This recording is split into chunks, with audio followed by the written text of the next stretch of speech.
Et c'est tout bon. C'est bien lancé en ligne, donc écoute, tu peux lancer quand tu veux. Ok, donc il y a tout le monde en ligne, j'imagine. Bon, bonjour Ouais. tous ceux qui sont en ligne, bonjour à tous. Bon, du coup, moi c'est Aurélien Dossat-Douardo, je suis data analyst dans le groupe IGS. Avant de commencer, ce que j'aime bien faire, c'est de faire un petit tour de table pour savoir tout simplement avec qui j'ai affaire, et quels sont vos parcours. Donc, on va commencer par un petit tour de table. Vous allez me dire tout simplement votre prénom et ce que vous avez fait avant. Et puis, si vous avez envie, votre âge aussi. Je commence par toi. Oui, je m'appelle Stéphanie. J'ai fait la maths comptable. Ok. Et là, je cherche une reconversion. Ok. Ça roule. Bonjour, moi c'est Céziane, j'ai 28 ans et je viens du secteur de la communication, j'ai fait mon master là-dedans. Ok. Donc je pourrais élargir mes compétences et pouvoir m'académiser. Ok, parfait. Je m'appelle Chi. Comme disait, j'ai fait aussi un master en communication et management et marketing. Je travaillais dans le secteur de commercialisation des vins et des produits culturels dans le monde entier. Pour analyser les réclamations clients. Okay. Et une partie de cette traduction, je souhaite convertir en data analyst aussi. Ok. Bonjour, je m'appelle Ricardo, je suis auto-entrepreneur en fait. Je fais du e-commerce et du trading aussi. Du coup, j'aime bien la data analyst parce que j'ai mes grands frères qui travaillent dans ça. Okay. Et je souhaite en faire en fait pour que ça me donne une certaine stabilité. Ok, parfait. Bonjour, moi c'est Xavier. J'ai fait 6 ans en institut d'études marketing et de discrétion. J'ai fait un peu d'administration aussi pour des salons B2B. Et de plus en plus, la data analyst, c'est le monde dans ce métier-là aussi. Ok. Bonjour, moi c'est Magine. Ok. Je voulais des exemples de l'entreprise à la voie informatique. Ouais. Je touche un petit peu à Excel. Je suis en conversion professionnelle. Ok. Et je voulais apprendre des trucs à la compétence. Ça roule. Bonjour, moi c'est Malcolm. Du coup, j'ai bossé 4 ans chez Freelance, donc je m'occupais de l'inscription des nouveaux chauffeurs. Du coup, moi je suis là pour développer mes compétences dans le domaine de la data analyse. C'est ça. Ok. Bonjour, c'est Naïma. J'étais assistante de direction dans une société de finance. J'avais fait un master en informatique qui date de 2016. Donc, je voulais faire un truc. Un update, ouais. Ok. Bonjour, moi c'est Karen. J'ai plutôt un profil de communication événementielle. J'ai travaillé pendant 5 ans dans les assurances, principalement, et là je suis en reconversion. Ok. Trop cool. Super. Du coup, avant de commencer vraiment, moi j'imagine que vous avez eu une journée un peu chargée. C'est des trucs un peu denses, j'imagine.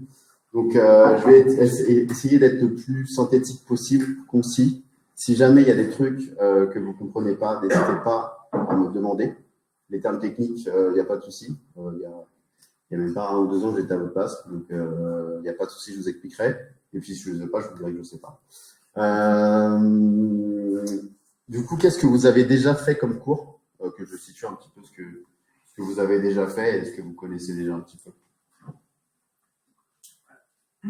Ce que vous avez fait déjà comme cours. On a commencé avant-hier, donc du coup, ouais, des bases de SQL. Ok, des bases de SQL, ok. Trop cool. Ok. Bon, du coup, moi, je vais vous raconter un petit peu mon histoire. Je vais commencer par mon parcours. Donc, il se fait une belle prise chronologique pour vous raconter tout mon parcours. Donc, de 2013 à 2016, donc 2013, j'ai mon bac. Comme la plupart d'entre vous, je suis un peu moyen partout, mais je n'ai pas forcément d'appétence particulière. Du coup, je me dis, bon, je vais directement sur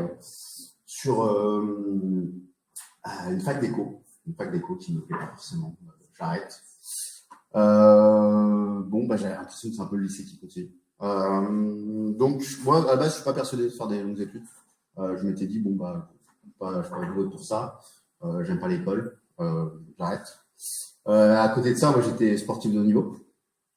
Donc, forcément, bah, moi, à l'époque, j'étais en mode, bon, bah, je vais être à fond là-dedans. Les études, c'est pas pour moi.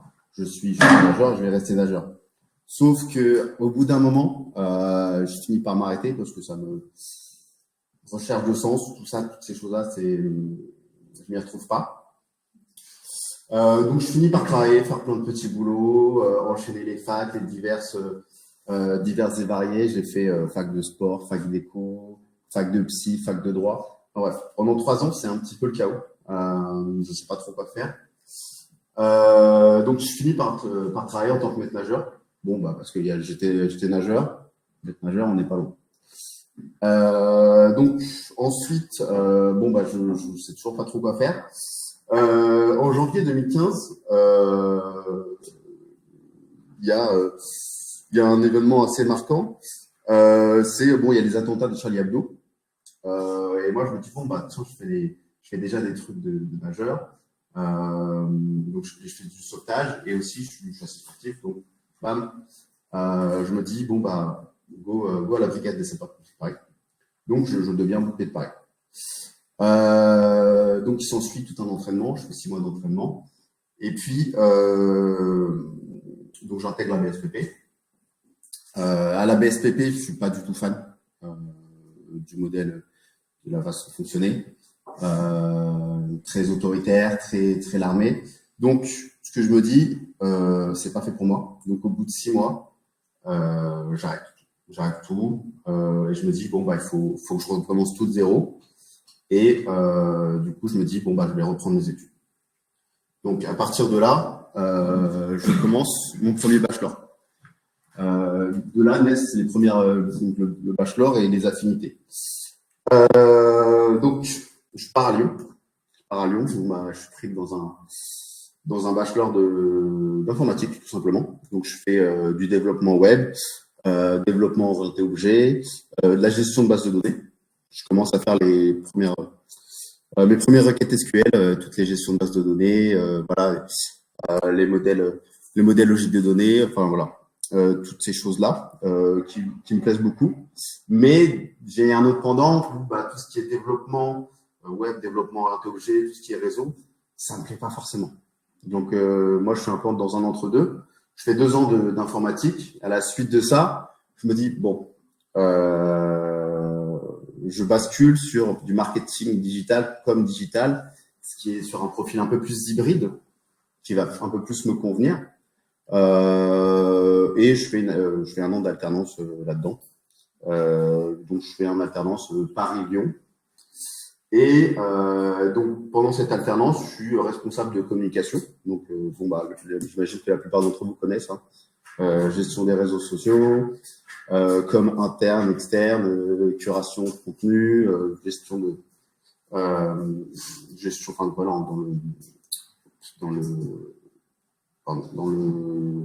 je sais plus comment ça s'appelle.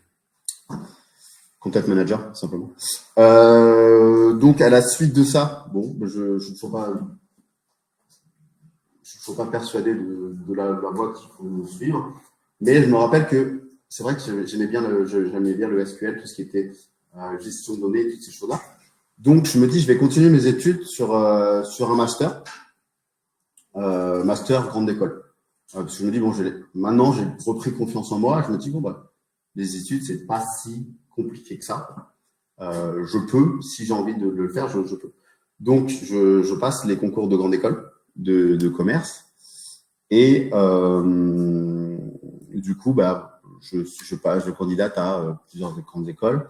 Et je choisis une en particulier, donc TBS Éducation, parce que je sais que eux, ils ont un pôle de recherche en data. Ils ont des chercheurs en data, des gens qui ont fait des doctorats, qui sont assez réputés. Donc je me dis bon bingo, j'ai ce background, je suis pris là-bas, j'y vais, je fonce. Donc troisième période, donc plutôt le master et la spécialisation du coup en data. Du coup, en première année dans les grandes écoles, généralement, on a un parcours assez généraliste. Donc, on revient un petit peu aux bases. Ça a été un peu long, je vous avoue. Ensuite, la deuxième année, il y a une année de césure. Et justement, c'est là où je fais 2 stages. stages différents et là où on précise un petit peu toutes les choses, enfin là où vraiment j'ai fait mes marques, où j'ai pu un petit peu tester tout ce que toutes les voilà comment dire, tous les aspects du digital. Donc mon premier stage que j'ai fait chez Social Builder, du coup là où j'ai rencontré Aurélie. Social Builder, comment parler, c'est une ESN qui promeut, alors ça fait un peu longtemps, comment on va expliquer, qui promeut le retour à l'emploi, donc notamment chez les femmes en reconversion ou au chômage, vers des formations sur le digital. Donc on est toujours dans le digital. Moi là-dedans j'étais chargé de projet à Dabot et bon voilà, toujours une appétence digitale, mais je n'étais toujours pas sur ce que j'avais envie de faire. Ensuite je suis parti à Barcelone dans le cadre de mon année de césure. Ouais. Et où j'ai fait de l'affiliate management. Donc, je ne sais pas si vous connaissez l'affiliate management. En gros, grossièrement, c'est un peu de la sous-traitance de mailing, tout simplement. Donc, il y a un client plus il y a une base, enfin, il y a un client de base, il y a des bases ajoutées, il a un besoin, et nous on passe entre les deux et on dit bah voilà, moi j'ai des bases, tant de bases ajoutées, vous nous donnez vos campagnes et on shoot dessus. Vous m'arrêtez à tout moment si je vais trop vite, pas assez vite, si je vous perds sur les choses, si vous trouvez que c'est pas intéressant, si justement vous trouvez que c'est intéressant. Si vous avez des questions sur les différents stages, il n'y a pas de souci. Bon, je sais qu'il est tard, on est tous un peu fatigués, même moi je suis un peu fatigué. Donc n'hésitez pas. Et là, du coup, on va plutôt rentrer dans le vif du sujet, pardon. Du coup, ma dernière année en Master Spé. Du coup, j'ai fait en dernière année le Master spécialisé Artificial Intelligence et Business Analytics, le TBS. Donc, ça va être, tout est à peu près dans le titre, hein. C'est tout ce qui va être intelligence artificielle, machine learning, développement pour le machine learning, gestion de bases de données, data management, voilà, collecte et analyse de données, de la data visualisation, notamment sur Tableau, Power BI et Dataiku par exemple. Voilà. Il y a de la modélisation prédictive, du SQL. On nous apprend à coder aussi sur R, avec RStudio, Python. Vous avez fait un peu de code là, j'ai vu, juste avant. C'était du SQL du coup. Ouais. Ils ont des cours de Python et tout. Ouais. RStudio, Python et en DataVis, ils ont des trucs ou pas? Power BI, ok, parfait. Bah écoutez, Power BI, c'est ce que je fais tous les jours, donc je vais vous expliquer un petit peu. Donc en parallèle de ça, donc tous les coups ça a duré 1 an, donc il y a pas mal de projets, pas mal de projets divers et variés. Et donc en parallèle, du coup, j'étais en alternance en tant que business analyst chez Galenic Laboratory, donc à Toulouse. Donc la plupart de mes missions, c'était du coup l'intégration et le pilotage de la solution Power BI au sein de l'ERP. Donc ils avaient un ERP et ils devaient, avec leur data flow, donc les data flows, c'est ce qui sort simplement c'est un flow automatisé de données qui sort de l'ERP et qui vient alimenter Power BI, la plateforme Power BI. Donc Power BI, je ne sais pas si vous êtes familier avec. Tac. Bon, je vais vous montrer je vous montrerai après un peu plus d'insight comment c'est foutu.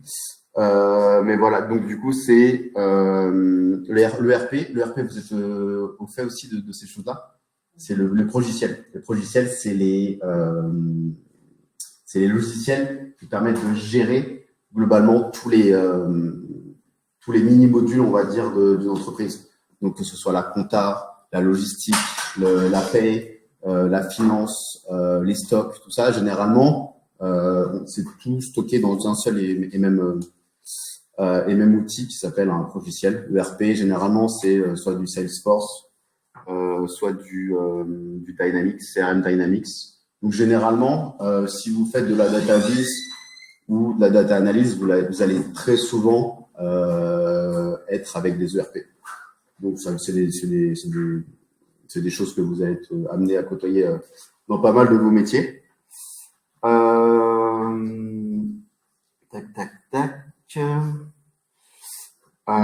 Donc voilà, je faisais l'intégration et le pilotage de la solution Power BI.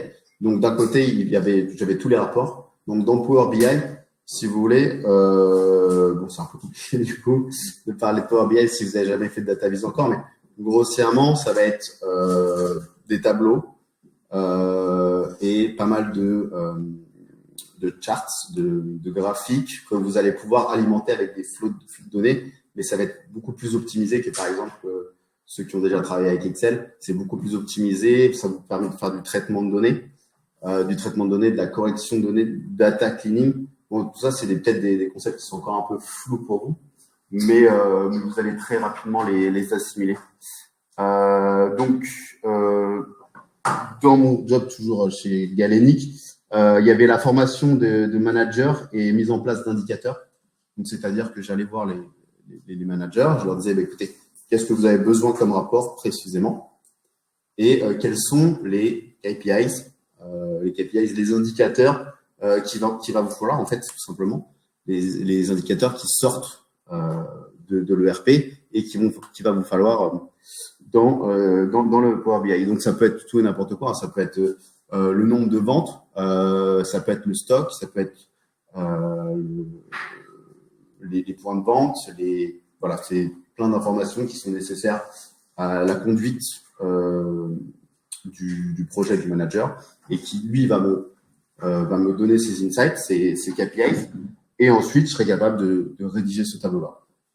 Et ensuite, j'avais aussi, en tant que j'étais business analyst, il y a aussi une réalité du terrain, on va dire, c'est que on n'est pas toujours sur des technologies de dingue. C'est-à-dire que la plupart du temps, même dans mon job que je fais actuellement, il y a toujours des passages par Excel.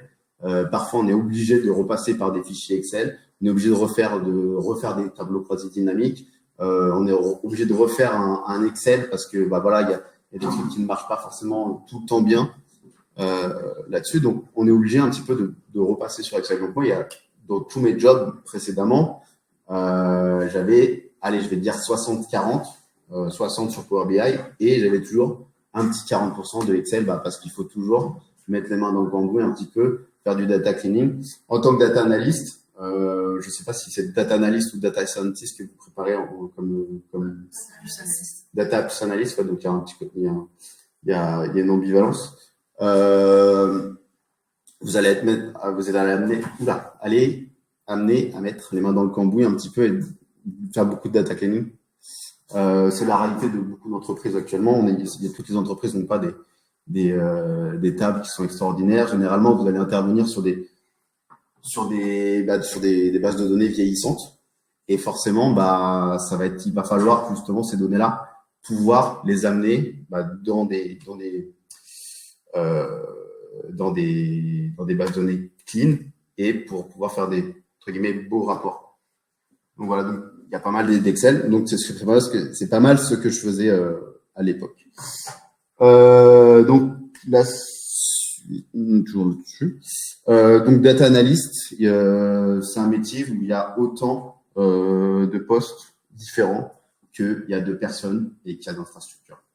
On peut appeler un data analyst un mec qui va faire de l'Excel toute la journée, comme un gars qui va être 100% à coder en SQL sur du Power BI avec une DSI. C'est un métier où actuellement il y a beaucoup de dénominations pour beaucoup de postes différents. Donc il faut faire attention aussi, je sais pas, mais c'est Il y a énormément de postes qui se ressemblent, mais il y en a énormément qui sont assez différents.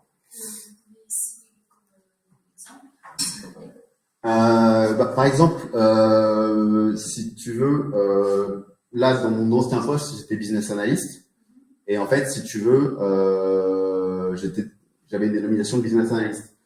Là, je suis data analyst et je fais pratiquement le même job que ce que je faisais en tant que business analyst. Sauf qu'il y a peut-être un vernis un peu plus technique. Je vais aller plus dans, entre guillemets, dans le back office. Le back office, donc ça va être tout ce qui va être requêtage, tout ce qui va être code derrière Power BI, que mon précédent job.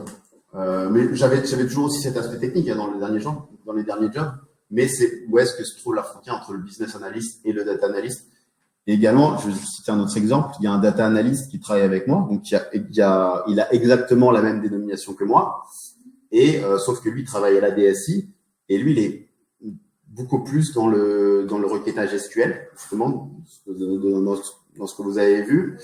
Il va faire beaucoup plus de gestion de flow, entre guillemets. Ce qu'on appelle les data flows, c'est des structures de données en fait qui vont alimenter différents rapports. Donc lui, il est beaucoup plus dans la technique avec la DSI et il va être plus avec les data scientists, donc eux qui vont vraiment modeler la donnée et qui vont leur donner la structure, que moi qui suis entre guillemets en bout de chaîne. Moi, je vais être en bout de chaîne dans le sens où la donnée va arriver et je vais la structurer, la donnée, et entre guillemets, j'ai la dernière, c'est moi qui vais le présenter, c'est moi qui vais entre guillemets l'enrober pour les présenter aux gens qui en ont besoin. Voilà, il y a toute une chaîne en fait, et voilà, souvent c'est un curseur en fait, le data analyst. Des fois il va traiter directement avec le data architecte sur des gros volumes de données, ou alors des fois juste avec le data scientist. Enfin, voilà, c'est des métiers, donc même moi je serais pas capable, pour être tout à fait honnête, de vous préciser toute l'ampleur de ce que eux font, parce que je ne sais pas ce que eux font. Par exemple, sur le data scientist ou le data architecte, quand ça va être, bon là je vais parler sur des modèles prédictifs, mais je vous perds un peu peut-être, mais ils vont être beaucoup plus sur du machine learning quelquefois, là où c'est juste sur de la gestion de données d'autres fois. Peut-être chaque entreprise qui a une notion de qui définit il y a leur définition sur le rôle de data analyst aussi, qui encadre le rôle de data analyst doit faire ça, mais dans l'autre entreprise, c'est exactement, c'est ça, tout simplement. Et même au sein d'une même entreprise, ça peut arriver. Moi, j'ai juste une petite question sur ta mission en business analyst. Est-ce que tu avais, en plus de faire de la visualisation de données, est-ce que tu avais une partie conseil stratégique, présentation de ta donnée, c'est toi qui l'as créé? Ouais. Après, généralement, j'avais des managers à qui je présentais les données qui, eux, présentaient, entre guillemets, aux clients. Mais j'avais du reporting à faire. Je mettais les points clés, je mettais le principe de DataVis, c'est, j'imagine que tu connais un petit peu, mais c'est de mettre en avant les éléments les plus importants et de dire, voilà, moi j'ai vu ça dans ces données-là, moi je le présente soit au client final, soit au manager, soit aux principaux intéressés. Voilà, c'est aussi ça le job du data analyst, c'est au-delà d'aller fouiller dans les données, c'est de dire, voilà, les données qui sont vraiment importantes pour vous, je décèle là, que là, il y a un point soit un point d'accroche ou un pain point, ou toutes ces choses-là, et qui vont être importants pour les interlocuteurs. Donc, après, là, fin de l'alternance. Et donc là, on va passer au recrutement, entre guillemets, et les premières missions. Donc moi, à la suite de la fin de mon master, j'ai pris un peu de temps.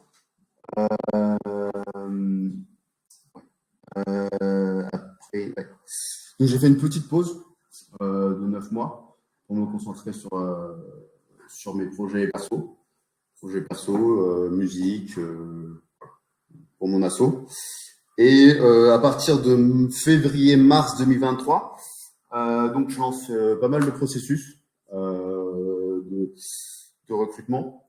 Moi, je vais vous raconter comment j'ai fait personnellement. Je ne vais pas vous dire que c'est la bonne ou la mauvaise méthode, mais j'avoue que moi, je candidatais énormément sur LinkedIn et je regardais les mots-clés, justement, comme je vous ai dit. Tout ce qui était important, SQL, gestion de base de données, data visualisation. Moi, c'était des choses que je voulais faire. Donc, du coup, je mettais vraiment l'accent sur ça. Ensuite, du coup, j'ai passé pas mal d'entretiens. C'est une petite citation. Le succès, c'est d'aller d'échec en échec sans perdre son enthousiasme. François Mitterrand. Parce que, ouais, il y en a eu des années. Premier emploi, on vous dit que ça va être facile, mais il y a quand même une galère un peu parfois. Ça arrive. Mais au bout du compte, on y arrive quand même. Ensuite, du coup, voilà, là, je vous ai mis les entreprises pour lesquelles je n'ai pas été pris. Je n'ai pas de contrat de confidentialité avec eux. Donc voilà. Et puis, je vais vous faire un petit peu de storytelling sur les différentes expériences que j'ai eues. Le but, c'est quand même de ne pas vous endormir. Ouais, sur les process. C'est que ça reste quand même très vivant. Donc, si c'est trop long, on va passer. Voilà. Je sens qu'il y en a quelques-uns qui commencent à s'endormir. T'inquiète, je comprends. Moi aussi, je suis un peu fatigué. Peut-être donner un exemple et après. Ouais. Baker Park, j'avais fait les entretiens jusqu'au dernier. Donc ça s'est très bien passé. Généralement, ce qui va se passer, c'est qu'il y a un premier entretien RH. Ensuite, il va y avoir un entretien technique avec soit des techniciens, soit des trucs psychotechniques, pardon. Excusez-moi, je suis fatigué. Et ensuite, il va y avoir l'entretien avec de la technique. Et généralement, quand on est junior, c'est ces entretiens qui sont les plus difficiles. Enfin, moi, en tout cas, c'est le ressenti que j'ai eu. Les entretiens techniques, c'est ceux qui sont les plus compliqués à mener, enfin, pour ma part. Chez Baker Park, on m'a dit tu as un profil trop éclectique, trop polyvalent. On a préféré prendre quelqu'un de plus technique. Bon, ok. Chez Weder, on m'a fait faire ça c'était fantastique. On m'a fait faire un business case. J'ai mis quand même 3-4 heures pour le faire, et on m'a répondu par mail automatique. Vraiment, c'était même pas une réponse, c'est mail automatique. Donc, je me... Voilà. Chez Wavestone, celle-là aussi, là, je vous ai pris à chaque fois les plus belles. Je vous ai épargné celles qui n'étaient pas très intéressantes. Là, chez Wavestone, on m'appelle. Donc, il y aura certainement aussi des recruteurs qui vont vous contacter sur LinkedIn. On me dit, est-ce que vous êtes intéressé par la cybersécurité? Alors que je suis formation data analyst. Je me dis, pourquoi pas? C'est une corde à mon arc, je peux tenter. J'y vais. Je dis, écoutez, oui, pas de souci. Moi, je cherche un job. Wavestone, c'est plutôt réputé. Je ne sais pas si vous connaissez, c'est un des grands câbles de conseil dans les technologies. Ils ont plein de BU, mais en cybersécurité notamment, ils sont très réputés. Et on me dit, cybersécurité, machin. Je dis, pourquoi pas? Je vais y aller, je teste. Et derrière, on me dit, ah non, mais en fait, vous y connaissez pas assez en cybersécurité. Donc, voilà. Donc, d'un côté, j'ai le recruteur qui me dit, bon, vous inquiétez pas, ça va bien se passer. Et après, derrière, donc, parfois, dans le recrutement même, il va y avoir des dissonances. Donc, il faut être préparé à ça. Et ensuite, à la suite de ça, on m'a dit, écoutez, moi, je suis chaud quand même de postuler dans votre BU data analyse. Vous dire, ah ouais, non, mais c'est qu'une seule BU à la fois. Donc, je l'avais un petit peu en travers de la gorge. Datatory, j'accélère, j'essaie de mettre un peu de rythme. Datatory, ça aussi, c'était fantastique. Je passe le premier entretien RH, très bien. Test psychotechnique, très bien. On m'accueille. Et là, assez grosse déconvenue, je tombe sur la directrice technique qui était très jeune, mais du coup très directe, je pense. Du coup, pour arriver, je pense, si haut, si vite, c'était quelqu'un de très rigoureuse. Et j'avais fait l'erreur de mettre des connaissances que j'avais, mais pas pointilleuses, sur mon CV. Et en fait, je me suis fait allumer total sur les connaissances que j'avais acquises, mais j'avais des connaissances. J'avais pas une maîtrise technique des choses. Et je me suis fait totalement allumer sur ces choses-là. Ce qui en vient, j'en viens à mes conseils, du coup. Les conseils que je peux vous donner. Bon, le premier, c'est le feeling, dans le sens où, si jamais après c'est personnel, ça ne regarde que moi, c'est des conseils que je vous donne et c'est pas à prendre comme des vérités. Si jamais vous sentez que ça va pas le faire avec une entreprise, si jamais, je sais pas, un des recruteurs n'est pas assez entreprenant ou que l'infrastructure ne va pas vous convenir, n'ayez pas peur d'arrêter le processus. Vous ne leur devez rien. Tant que vous n'avez rien signé, vous ne devez rien à l'entreprise. N'ayez pas peur d'abandonner un processus qui ne va pas vous plaire, parce que c'est quand même 35 heures voire plus de votre semaine, puis de votre mois, de votre vie que vous allez passer là-bas. Donc, vaut mieux que ça se passe bien plutôt que autre chose. L'honnêteté, comme j'ai dit tout à l'heure, certes, mettez vos capacités techniques, vous allez en avoir, vous allez en travailler, mais il faut être assez honnête avec ce que vous savez faire et ce que vous savez pas faire. Parce que je me suis déjà fait reprendre sur des trucs, et là, ça fait vraiment mauvais point, dans le sens où si dès le début je dis, bah écoutez, moi en SQL, j'ai des bases, et on va s'en tenir aux bases, parce que j'ai que ça, mais par contre, j'ai vraiment la volonté d'apprendre plus, plutôt que de dire, je maîtrise tout, et que derrière, vous tombez sur un gars vraiment technique et qui vous dit, ah ouais, vous maîtrisez tout, montrez-moi. Et que derrière, moi, ça m'est arrivé. Hein. Après, je ne sais pas si ça vous arrivera à vous. Troisième chose, dans les recrutements, faut pas oublier que c'est un échange. C'est un échange, c'est pas du descendant. Il y avait une erreur que je faisais beaucoup quand j'étais plus jeune, c'était vraiment j'essayais uniquement de plaire aux recruteurs et pas forcément d'instaurer un échange, en fait. Et finalement, ça pêche souvent parce que quand on cherche uniquement à plaire, on ne sait pas si l'autre nous plaît derrière. Et du coup, c'est important aussi de sonder un petit peu l'entreprise. Et du coup, j'en viens aussi au quatrième point, questionner l'entreprise. N'ayez pas peur de poser un maximum de questions. Ça ne vous pénalisera pas. Au contraire, ça vous rendra service parce que le recruteur va dire, ça, il s'intéresse beaucoup au truc, à la structure, à mon entreprise, à mon cabinet de conseil. Et en plus, ça vous permettra d'avoir une vision la plus claire possible et de pouvoir comparer les différents processus que vous pouvez avoir. Tac. Et si jamais vous n'êtes pas pris malheureusement dans un des processus de recrutement, n'hésitez pas à demander des feedbacks. Qu'est-ce qui n'a pas été?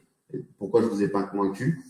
Ou alors, est-ce que vous avez, je sais pas, hein, mais est-ce que vous n'avez pas d'autres contacts quelque part? Est-ce que peut-être, vous savez pas si je peux contacter une autre agence, quelqu'un qui recrute, des organismes qui recrutent, peut-être des clients, ou des partenaires qui pourraient recruter. Ça peut être très intéressant pour vous. Et la plupart du temps, il y a aussi pas mal de postes qui sont pourvus par le réseau, un réseau proche en fait, pas juste annonce LinkedIn ou Welcome to the Jungle comme moi j'ai fait, mais aussi par le réseau proche. Donc n'hésitez pas à demander des feedbacks ou des améliorations ou des conseils. J'ai une question sur le web, parce que sur Welcome to the Jungle par exemple, que sur les offres d'emploi, ils présentent souvent les process, comment ça va se passer. Ouais. Et je vois qu'il y a des fois, il y a d'énormes process. Je ne sais pas pourquoi ils font ça, mais il y a des process où tu rencontres une personne, une RH, ensuite une talent acquisition, ensuite un manager du futur poste, et ensuite le patron. Et ensuite, tu vois, des fois, il y a des process interminables. Est-ce que c'est une vérité générale dans le secteur de la tech ou c'est propre à ceux qui postent sur Recruitment Job? Il y en a beaucoup qui font ça. Je vais pas te mentir. Notamment les cabinets de conseil. C'est 3-4 entretiens minimum. C'est en fait, t'as le premier entretien RH qui vient checker si c'est vraiment toi. Ensuite, t'as un premier entretien technique. Ensuite, généralement, t'as peut-être un case study. Et après, ça va être le gratin qui va te recevoir, soit le CEO, CTO, en fonction de la boîte. Est-ce que je peux avoir un chargeur d'iPhone? Parce que sinon, je vais plus avoir mes notes. Merci.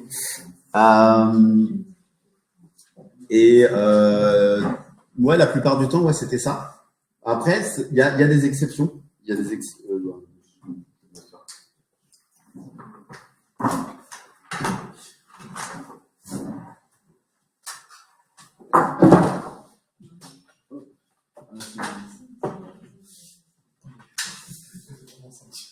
Et tac.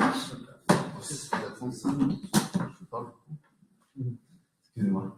Je pensais que vous allez finir en express, donc je l'avais allongé. Mais bon, après, si vous voulez plus. Ok, du coup, je vais accélérer un petit peu. Moi, pour le coup, avec le groupe IGS, le groupe dans lequel je suis, j'ai fait un entretien avec direct le directeur marketing. Ensuite, il m'a proposé un case study que j'ai fait en 2-3 heures et que je lui ai rendu le lundi matin. Et après, j'ai eu un troisième entretien du coup avec mon boss actuel et ma N+2. Et à la suite de ça, j'ai été pris. Donc, voilà, je vous ai raconté le processus de recrutement. Ouais. Les études du cas, en fait, ils proposaient, ça consiste à quoi? Généralement, moi j'en ai fait 2. J'en avais fait une pour Weather, parce que je l'ai montré, mais c'était pour du produit, c'était chef de produit. Donc c'était un truc un peu plus, comment dire, c'était plus un espèce de cahier des charges où c'était des fonctionnalités. Le deuxième, c'était purement sur Excel. J'ai eu la chance de faire pas mal d'Excel pendant mon alternance. Donc, j'ai été capable de faire des tableaux, des analyses, générer de manière random des événements et du coup faire des analyses par rapport à des données générées de manière random. Ça peut être sur plein de choses. On m'avait déjà demandé aussi de faire du web scrapping pour un autre stage. Mais généralement, moi, ce que je vous conseille, c'est quand même de ne pas passer plus de 2 ou 3 heures sur un case study. Parce que votre temps est précieux quand même, quoi qu'il arrive. Et puis si derrière, c'est pour vous prendre un nom. À part si l'entreprise vous plaît énormément et que vous voulez prendre du temps. Mais moi, j'ai jamais passé plus de 2-3 heures à faire un case study. Si le case study est trop long ou si le processus est trop long, ça veut dire que ça ne veut rien dire, mais dans le sens où je me perds un petit peu. Dans le sens où si vous n'êtes pas pris derrière, ça va être un peu une perte de temps. Après, toujours est-il, c'est ma vision de la chose. Et peut-être qu'il y a des gens plus consciencieux qui vont se dire, je mets toutes les choses de mon côté, je fais tous les case studies et je passe un maximum de temps là-dessus.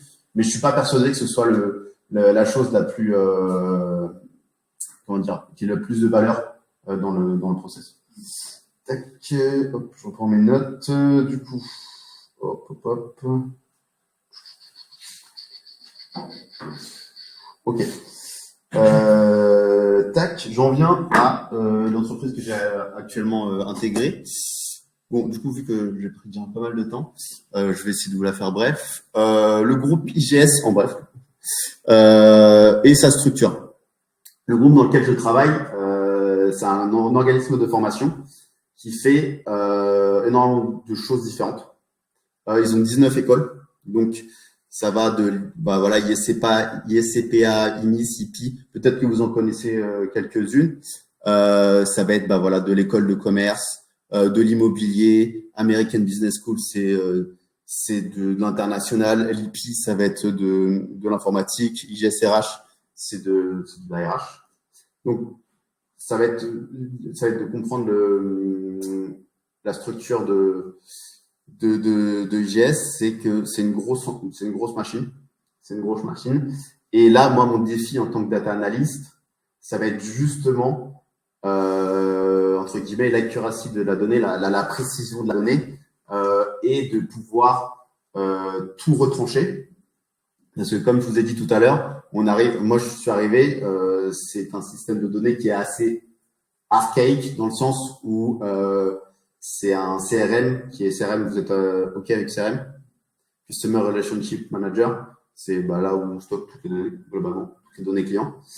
Et c'est un système de données assez archaïque et qui va être qu'on est en train de remplacer. Mais pour l'instant, je suis toujours, on est toujours aux prises avec ça.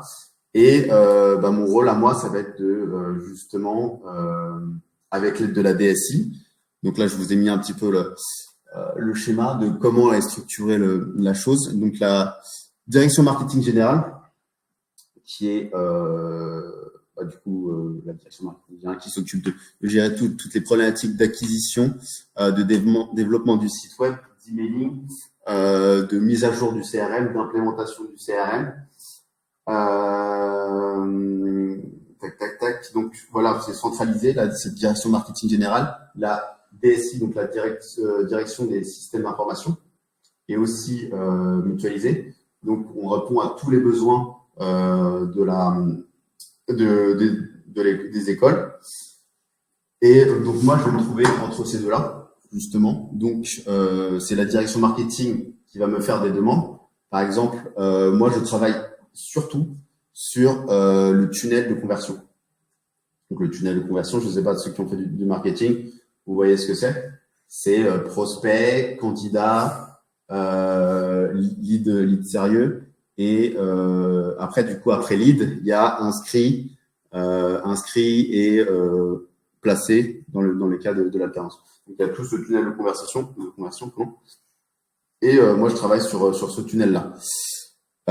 Donc, je vais avoir beaucoup de demandes par rapport à ces problématiques-là de la direction marketing. Donc, et moi, je vais renvoyer vers la DSI et je vais leur dire, écoutez, je vais, entre guillemets, cloisonner, je vais borner le problème. Je vais dire, écoutez, nous, on a besoin de ça, vraiment. Et moi, en connaissant ce que savent faire les gars de la DSI et en connaissant le problème de la direction marketing, je vais dire à la DSI, OK, les gars, ils ont besoin de ça. Ils vont avoir besoin d'implémenter une nouvelle... Ils vont avoir besoin d'implémenter une nouvelle façon une nouvelle source de trafic, une nouvelle campagne, ou alors il y a des erreurs sur les campagnes. Donc du coup, moi, je vais voir la DSI. Je leur dis, écoutez les gars, moi j'ai besoin du flow de données. Donc on parlait du data flow tout à l'heure. Du flow de données qui va arriver dans mon Power BI, il faut que vous l'updatiez de cette manière-là. Et moi, derrière, j'implémente le rapport et ensuite, je suis en capacité de présenter ça soit à la direction marketing générale, soit directement aux écoles. Vous avez une question ? Ouais. Du coup, comment est-ce que vous gérez en fait votre temps en fonction du travail qu'il y a ? Est-ce que c'est plutôt des missions qui vont durer 2 ou 3 semaines ? Est-ce que c'est chaque jour, justement, il y a en fonction des demandes? En fait, moi, si tu veux, je vais être pas mal. J'ai pas une équipe précise, mais j'ai beaucoup il y a beaucoup de projets différents. Donc, en fait, je vais pas avoir des gros projets en permanence. Je vais pas avoir des projets très longs. Alors, si ça peut arriver. Mais je vais pas être sur une seule tâche à la fois. Je vais être, par exemple, j'ai l'acquisition qui me disent on a besoin de remonter tous les leads de la semaine dernière avec cette provenance-là. Est-ce que tu peux me faire un rapport? Ou alors j'ai mon directeur marketing, comme très souvent, qui me dit j'ai besoin de ces données-là. J'ai besoin des données des leads qui sont issus du salon. Il faut que tu me les sortes assez rapidement. Et donc du coup, ça va être généralement, ça va être sur des courts délais. Ça va pas être des missions qui s'étalent sur le long terme. Après, si je vais avoir l'implémentation entre guillemets des nouvelles, je vais avoir un cahier des charges sur les rapports. Donc je vais dire petit à petit, vu que c'est des nouveaux rapports, vu que on est vraiment en construction, il y a beaucoup de choses qui sont à construire et que j'ai à construire. Et pour l'instant, on est sur entre guillemets du basico-basique. C'est data cleaning, donc la correction des données, vérifier la véracité de ces données par rapport à ce qu'il y a dans le CRM, et ensuite faire du reporting en appliquant les bons filtres et en s'assurant que la donnée est bien comprise. Il y a aussi ça dans le travail du data analyst, c'est de s'assurer que à la fois la donnée est correcte, mais que l'interlocuteur en face a bien compris que la donnée était correcte.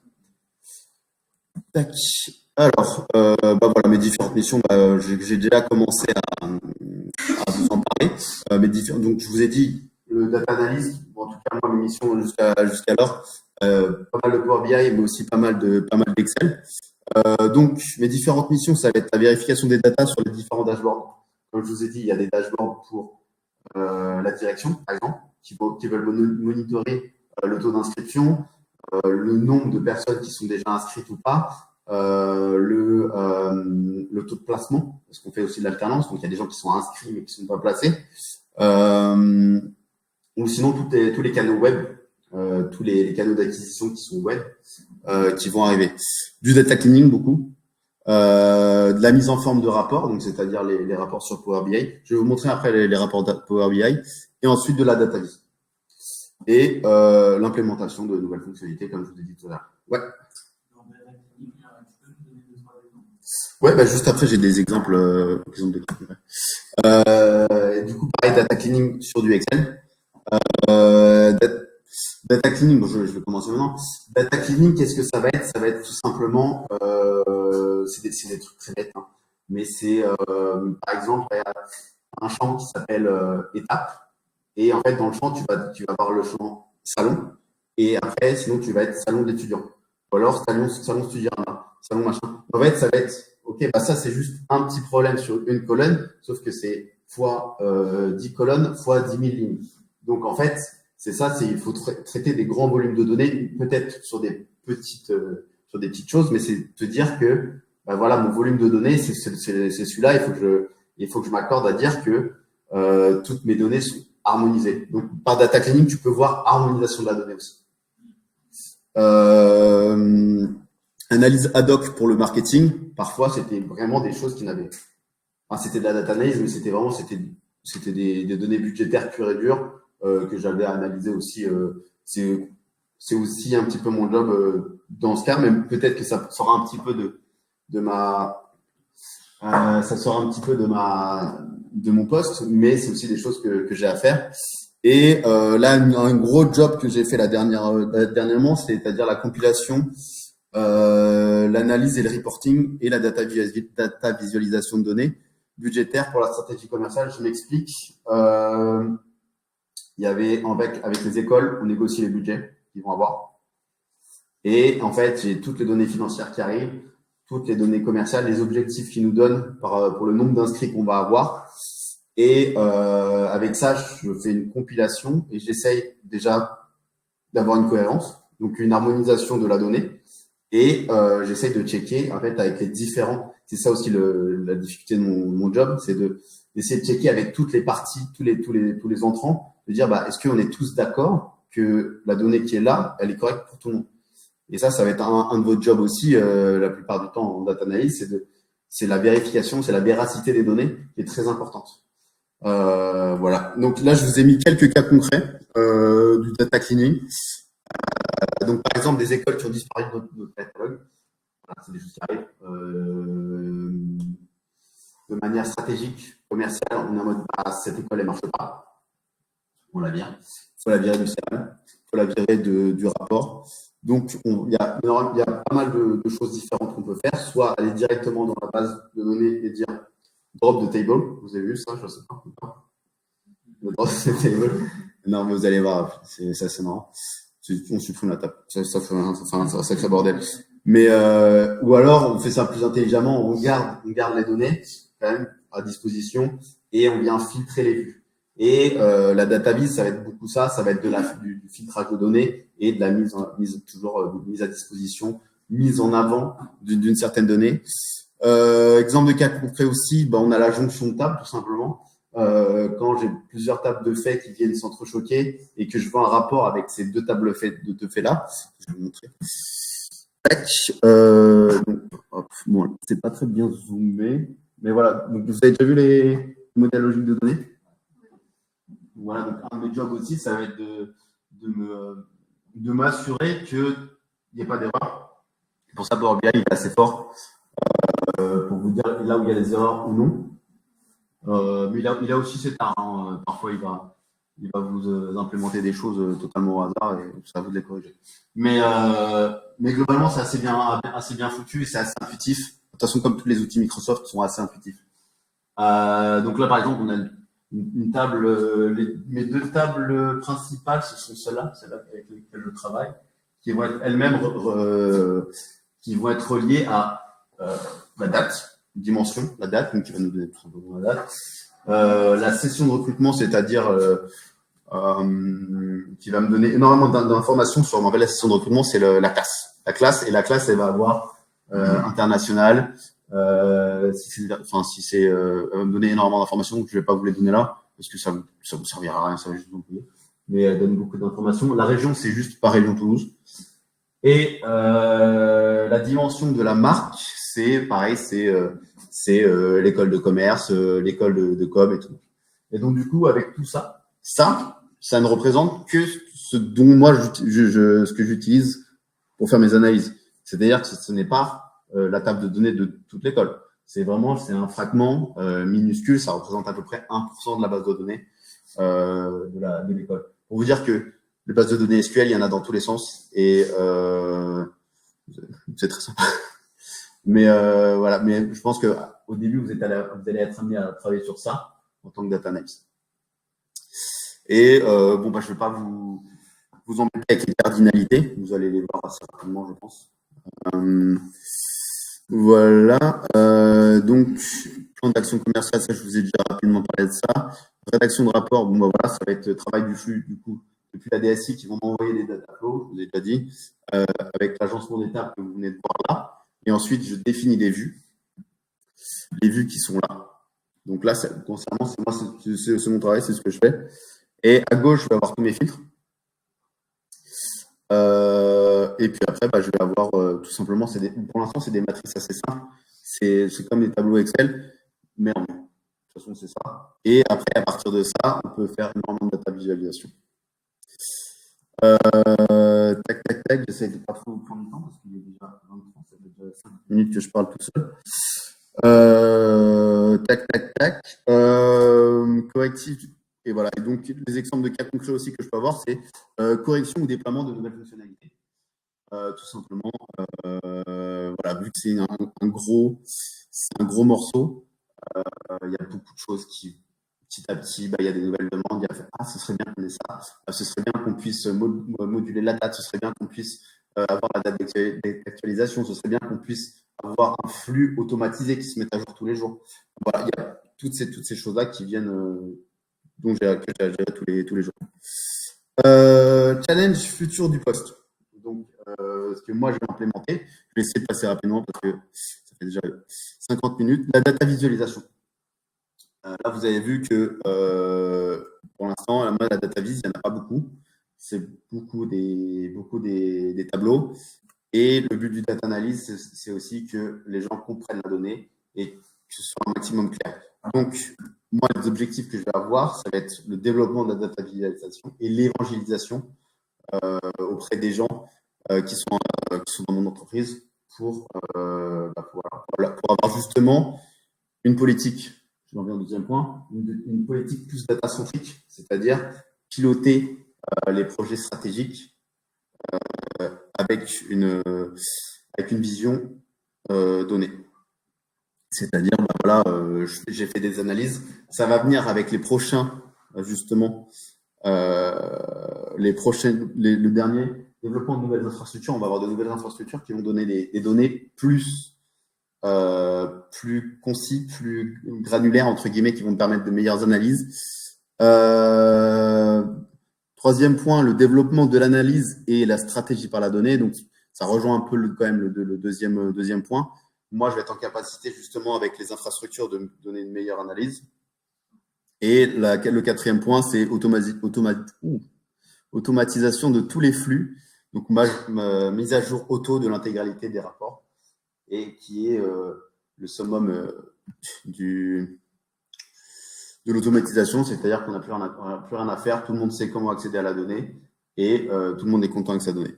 Bien sûr, ça n'arrive pratiquement jamais, mais c'est le but dernier. Donc là, je vous ai montré les annexes, et voilà, on a fini. Merci pour votre écoute. 45 minutes, c'est long, et en plus, c'est encore plus que 45 minutes. Du coup, est-ce que vous avez des questions?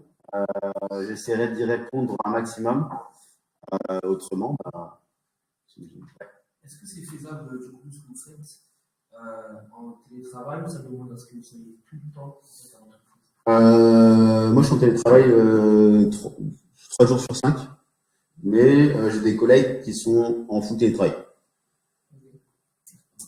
On a des VPN, j'imagine que tu es au fait de peut-être.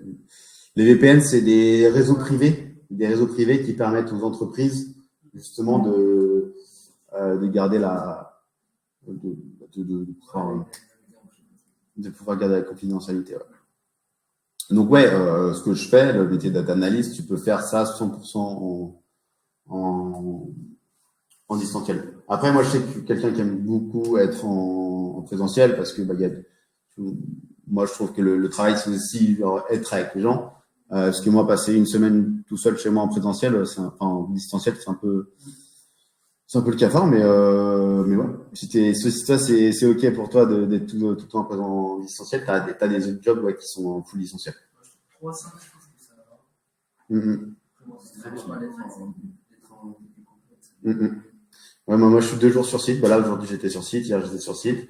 Le lundi, c'est après le week-end, c'est le temps. Et puis, jeudi, vendredi, je suis en télétravail aussi. Et c'est une équipe de combien de data analysts? Alors, moi, dans mon équipe, je suis tout seul. Mais à la DSI, ils ont un data analyst, un data scientist et un data engineer et un chef de projet. Voilà. Du coup, il y a grossièrement 4-5 personnes qui travaillent sur la data. Après, on a un groupe de 500 ou 600 employés, tu vois, sur 19 écoles, comme je vous ai dit. Donc, c'est un peu le rush des data, surtout que, en fait, on se rend compte que tout le monde a besoin en même temps et quand, du coup, les gars, et moi aussi un petit peu, on est un peu surchargé. Voilà. Ça fait combien d'années d'XP, du coup moi, écoute, j'ai fait 1 an en alternance et là, ça fait 9 mois que je suis là, tu vois. Donc, je suis assez jeune aussi, tu vois. C'est pour ça que j'aimais beaucoup dans les challenges. Et pour l'instant, de ce que j'ai fait, moi, j'estime pas avoir un énorme XP, tu vois. Je vais pas faire des grosses requêtes SQL ou du machine learning sur des grosses bases de données, quoi. T'as quel âge, du coup? Moi, j'ai 28. Je comptais par rapport à l'année du bac. Non, c'était 2013, hein. 2013. Tu fais le compte. Voilà. Ouais, vas-y. Au niveau, c'est absolument maîtrisé, en fait, qui est valable partout et qui est. Si tu veux, SQL, c'est une des bases. C'est important d'avoir des bases en Python ou en R. Et aussi sur un logiciel de data vis et de traitement de données. Comme, du coup, il y a Power BI, il y en a d'autres. Il y a Dataiku, Tableau. Je ne sais pas si tu as entendu parler de ces trucs-là. Ça peut être important d'avoir une expertise sur l'un, voire sur plusieurs là-dessus. En tant que data analyst, c'est obligé. Pour moi, c'est les 3 choses importantes. Après, voilà, il y a c'est de la doc. Après, c'est-à-dire c'est en fonction de l'entreprise ce dont elle va avoir besoin. Mais ouais, c'est la plupart des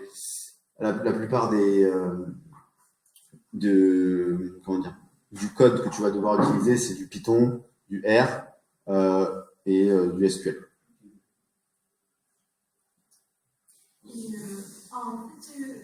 Pourquoi le Power BI ne peut pas remplacer totalement Excel? Vous avez mentionné que vous travaillez encore sur. En fait, si tu veux, c'est dans le sens où la donnée elle est pas harmonisée et ça prendrait du temps d'harmoniser la donnée sur des gros volumes de données. Et en fait, parfois, alors l'idéal c'est d'utiliser Power BI, mais de l'automatisation, mais parfois on peut pas en fait parce que justement ça prendrait trop de temps et que la demande elle est là, il faut rendre dans 2 jours. Il y a un truc, ou alors il y a une comparaison aussi. Il y a certaines entreprises qui ont dit ah ouais non mais nous on l'a pas dans le CRM ça. On l'a dans un il y a aussi ça, hein, il y a aussi des écoles qui te disent ah ouais non mais ça on l'a pas. Ça, on l'a pas dans le CRM. Tenez les chiffres Excel. Ça va beaucoup dépendre aussi de la maturité de l'entreprise dans C'est ça. Tu vois, parce qu'en effet, là, tu pars de zéro, il y a pas mal de choses qui sont déjà sur Excel, le temps d'implémenter un process. Ça prend un peu plus de temps. Exactement. Oui, j'ai pas encore l'expérience de Power BI. Avant, je travaillais beaucoup sur Excel. Tout ça, mais après, l'expérience Excel, ça aide beaucoup en Power BI. Hein. Pour moi, Power BI, c'est juste un Excel l'amélioré. Hein. Voilà. Si personne n'a de questions, je pense qu'on peut s'arrêter là. Pas de questions? Trop bien, merci. Non, beaucoup parfait. en tout cas. Merci à tous. Merci de votre écoute. Merci à vous.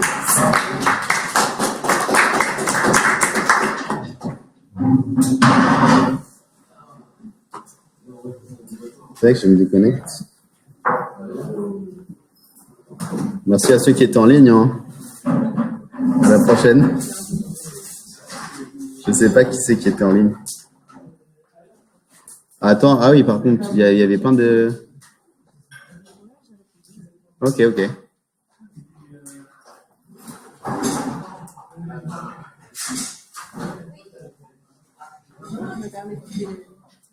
Ouais.